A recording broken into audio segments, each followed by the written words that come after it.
E-mini S&Ps have a rather quiet day, hovering right around that 4,200 level, just a stone's throw away from the all-time high we saw back in May. But starting the month of June off, relatively quiet compared to what we saw back in May with those higher highs and lower lows and volatility, things we're not used to seeing in the equity market. If you go back really over the last several months, even the last year or so, it's been pretty much a straight shoot with only a few hiccups. Well, May of 2021 was one of those hiccup months, and we're starting this month off relatively quiet, albeit we do have some data coming out this week, so it could be just a wait and see type of game. And again, hovering just below all-time highs at around 4,200.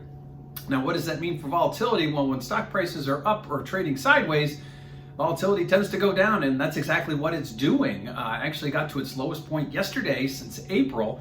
And again, we're down near the levels that we haven't seen since prior to the pandemic. So while we did see modest upticks during the month of May, we didn't see anything that was a sustained type of trade, nothing that screamed fear. It was more an in-the-moment type of trade where volatility spiked up and then quickly reversed back down on those days that we saw big declines in the indices. But today was not one of those days. So again, a sideways trade, kind of waiting for the next it moment, which could be coming up tomorrow and Friday or even next week. Volatility continues to sort of hover and decline. We haven't seen a sustained period of higher volatility for quite some time, and given the fact that the indices continue to push higher, despite the fact that we see modest pullbacks, is what we typically would expect in those types of scenarios.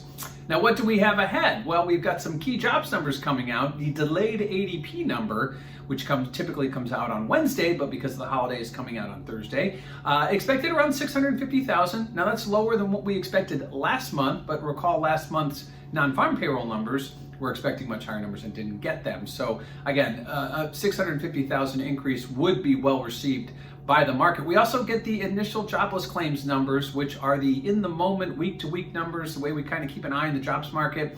Those are expected to continue to decline, which is good. Could be the lowest we've seen since prior to the pandemic. Now, while these jobless claims numbers are still elevated to what the Fed and what watchers would like, the fact that they've come down so dramatically over the last 5 to 6 months is a signal that things may be going back to normal there as well. So keep an eye on those jobless numbers as well as the ADP numbers tomorrow. Obviously, the big trade, the big number is going to be Friday's non-farm payroll numbers, and after last month's big miss, certainly would like to see a positive revision, on top of what we could get for the month of May. So again, and then following next week, we have June FOMC. So there's a lot going on, a lot of things that could be moving the equity markets around in the next week or so. So today could be just one of those take a deep breath and wait. We start to get real data tomorrow and Friday, and then again, the Fed meets next week. So nothing really has changed in equities. We did have a crazy month of May, things starting off relatively quiet in June, but we are hovering right at that 4,200 level, just below the all-time high.